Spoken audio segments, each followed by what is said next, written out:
ప్రముఖ choreographer Johnny master వివాదంలో చిక్కుకున్నాడు. ఇక అతను గత కొంతకాలంగా తన మీద లైంగిక వేధింపులకు పాల్పడుతున్నట్లుగా మహిళా కొరియోగ్రాఫర్ పోలీసులకైతే ఫిర్యాదు చేసింది.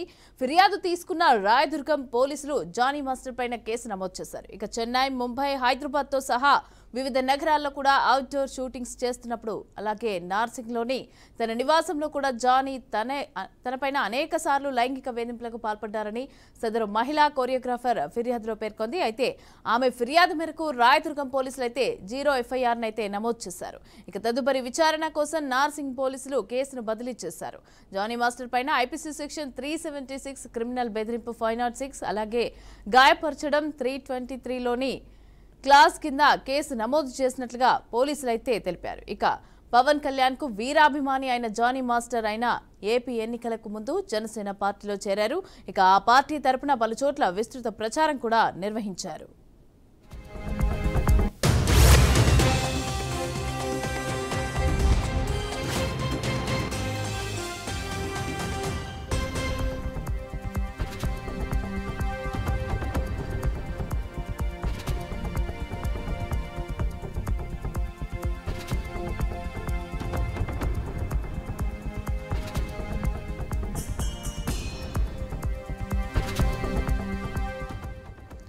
రెడ్డిగా ప్రముఖ కొరియోగ్రాఫర్ జానీ మాస్టర్ వివాదంలో అయితే చిక్కుకున్నాడు. అతను గత కొంతకాలంగా తన మీద లైంగిక వేధింపులకు పాల్పడుతున్నట్టు ఒక మహిళ అయితే పోలీసులకు ఫిర్యాదు చేసింది. రైట్, ఇదే అంశానికి సంబంధించి పూర్తి డీటెయిల్స్ మా మేనేజింగ్ ఎడిటర్ చిదంబర్ రెడ్డి మరిన్ని డీటెయిల్స్ అందిస్తారు. చిదంబర్ రెడ్డి, చెప్పండి, ఈ జానీ మాస్టర్ కి సంబంధించి అయితే కేసు ఫైల్ అయింది. అయితే దీనికి సంబంధించి ఆయన ఏం చెప్తున్నాడు, ఏంటి అసలు ఆ మహిళ ఎవరు, ఏంటి డీటెయిల్స్?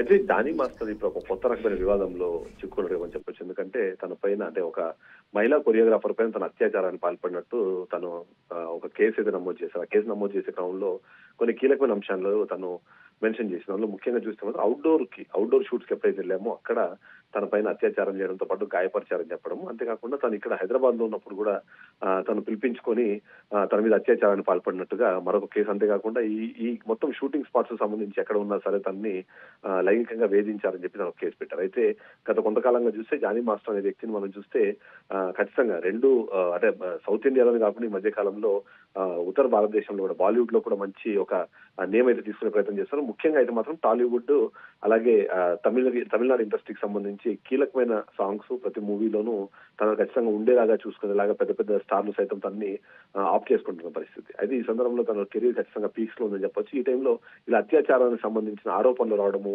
ఒకటి ఇష్యూ అయితే, దానికి సంబంధించి పూర్తి స్థాయి ఆధారాలు తనకు సమర్పించింది కాబట్టి ఇప్పటికే తన మీద కేసు నమోదు చేసి ఆ కేసుకు సంబంధించి ఇప్పటికే ఇన్వెస్టిగేషన్ స్టార్ట్ అయింది.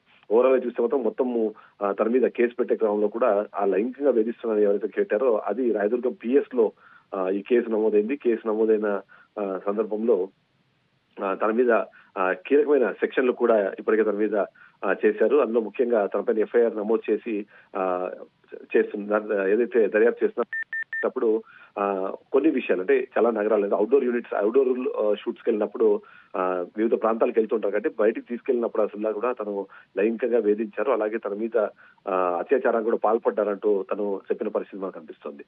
ఓవరాల్ గా చూస్తే మాత్రం అతని మీద మొత్తం 3 సెక్షన్ల కింద కేసు నమోదైంది. ఒకటి 376 IPC 376, 506 అలాగే 323 లో సబ్సెక్షన్ 2 కింద తన మీద కేసులు నమోదైన పరిస్థితి మనకు కనిపిస్తుంది. మమతా, రైట్, అలాగే అత్యాచారంతో పాటు గాయపరిచినట్టుగా కూడా ఉంది. అయితే దీనికి సంబంధించి 0 FIR ను నమోదు చేశారు. అంటే ఏ సెక్షన్లు పెట్టారు, అంటే వాటికి సంబంధించి అంటే వాటికి వివరణ ఏమైనా ఇవ్వగలరా? ఇప్పుడు అంటే 0 FIR అనే దానికన్నా తను ఎందుకంటే ఇప్పుడు హైదరాబాద్ PS లో తన కేసు నమోదు చేసింది కానీ బట్ తను చెప్పిన ప్రకారము వివిధ ప్రాంతాల్లో అంటే తను అవుట్డోర్ షూట్స్ కి తీసుకెళ్ళినప్పుడు అది హైదరాబాద్ లో కావచ్చు, లేకపోతే మనం ఇంతకుముందు చెప్పుకున్నట్టుగా తనకి తమిళనాడు ఇండస్ట్రీలో పెద్ద పెద్ద స్టార్స్ తో మూవీస్ కంపల్సరీ ఉంటున్నాయి. అంతేకాకుండా కన్నడ ఇండస్ట్రీలో కూడా ఇంపార్టెంట్ ఎవరైతే స్టార్స్ ఉన్నారో కంపల్సరీ తనతో ఒక పాట ఉండాలి అనే విధంగా కోరుకుంటున్న పరిస్థితి చూస్తాం. ఈ మధ్య కాలంలో టాలీవుడ్ లో ఉన్న టాప్ స్టార్స్ అందరూ దట్ ఇంక్లూడింగ్ బన్నీ దగ్గర నుంచి జూనియర్ NTR ఇలా పెద్ద పెద్ద స్టార్స్ అందరూ కంపల్సరీ ఒక మంచి డాన్స్ నెంబర్ ఇంతో చేయించుకుంటున్న పరిస్థితి ఉంది. కాబట్టి ఇలాంటి పరిస్థితుల్లో కంపల్సరీ తను కావాలనుకున్నాడు అవుట్డోర్ లో తీసుకెళ్ళినప్పుడు అక్కడ అత్యాచారాన్ని పాల్పడ్డారు అన్న ఒక కంప్లైంట్ వచ్చింది. కాబట్టి వాటి మీద ఇన్వెస్టిగేషన్ చేసే క్రమంలోనే ఈ FIR నమోదైన తర్వాత తను ఏదైతే ఇప్పుడు ఇస్తున్న వాంగ్మూలం ప్రకారం తను ఏదైతే ఇన్ఫర్మేషన్ ఇస్తున్న ఇన్ఫర్మేషన్ ప్రకారము అక్కడ ఏం జరిగింది అన్నది ఖచ్చితంగా నమోదు చేస్తారు. కాబట్టి ఆల్రెడీ అత్యాచారం కేసు కాబట్టి కాబట్టి కంపల్సరీ తన్ని మెడికల్ రిపోర్ట్ కూడా కలెక్ట్ చేస్తారు. మెడికల్ గా తన్ని చెక్ చేసిన తర్వాత అత్యాచారం జరిగిందా లేదా అన్నదని మెడికల్ రిపోర్ట్ లో